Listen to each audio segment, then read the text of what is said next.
عليكم حبايب، شلونكم؟ شو اخباركم؟ يا رب تكونوا بخير. اليوم رجعنا لكم بفيديو جديد. الكبة الموصلية او كبة الجريش على الطريقة الموصلية، ايش تحبون تسموها. المقادير كلها موجودة بصندوق الوصف، ويلا نبلش بطريقة التحضير. نحتاج كيلو ونص بصل للحشوة، ونص كيلو لحم، ربع من عنده يكون ويا الحشوة وربع من عنده يكون ويا الجريش ينعجن. نخلي الجريش بالبداية ربع كيلو، نحتاج جريش. نخلي مي، نص قلاص مي وملح وبهارات صفرة، نخلي له ونخليه تتفتح الحبات مال الجريش على جهة على راحته.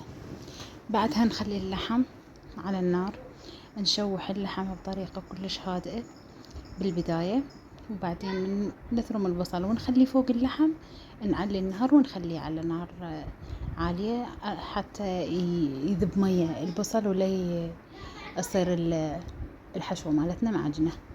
أنا طبعا أخلي بصل، شوفوا بهالطريقة هاي تكون، أخلي البصل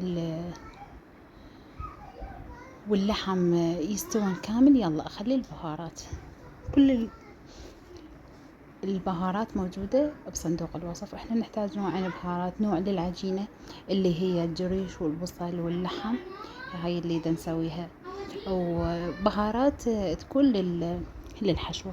بهارات الحشوة تختلف عن بهارات الجريش، لأن العجينة حتكون كلش هشة وطرية، وكل هاي بهاراتها ما راح نحتاج بيها من بصرة، راح تكون بس 7 بهار أساسية، والأشياء اللي باقية كلها تلقوها موجودة بصندوق الوصف حبايبي. أنا هاي طلبية طبعا أشتغلها للزباين مالتي، وزبونتي اليوم طلبت من عندي طلبية قليلة. هذا الربع اللحم، نص كيلو اللحم العفوية، ربع الجريش راح يسوي لكم 21 كوباية من هاي النوع. شوفوا يكون هيك عجينتها بهالشكل هذا، متماسكة وحلوة وطرية، وبنفس الوقت ما راح تتعبكم أبدا بالشغل. تشتغلوها على طريقة دفعات، لأن الطاحونة هاي بس إذا عندكم مترامة مال اللحم لا تكون أسهل، بس هاي المحضرة مال الطعام لا شوية تحمى زايد لأن اللحم وياها. عندنا بابريكا، فلفل أسود وملح و7 بهار للعجينة. نعجنها بيها كل الزين ونخليها تهدأ، نخليها بالثلاجة على البرودة لحد ما تتماسك، تبقى متماسكة.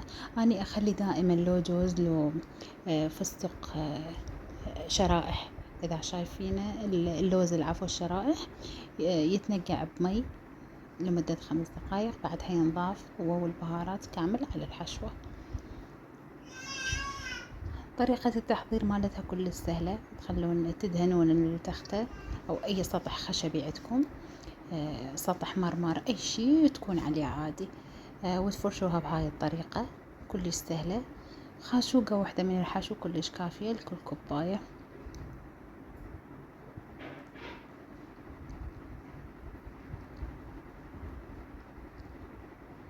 ما راح أشوش عليكم حتى تتعلم البنات من طريقة اللف مالتها، كلش سهلة وبسيطة وما يراد لها أي شي، وتقريبا هاي أسهل طريقة لللف.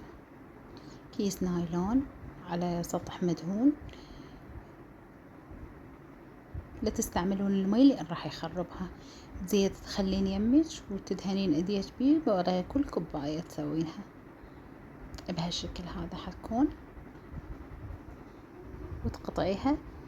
انتي اذا تحبين اصغر من هيك تخلين الطاسة مالتك اصغر من هاي، والعجينة اللي تختارينها تكون اصغر من هاي. وسهمنا وسهمكم العافية. طبعا هاي طلبية، انا ما راح اقدر اقلي من عندها، بس هي طعمها روعة وشكلها كلش يشهي. والف عافية. لا تنسوا اللايك والاشتراك.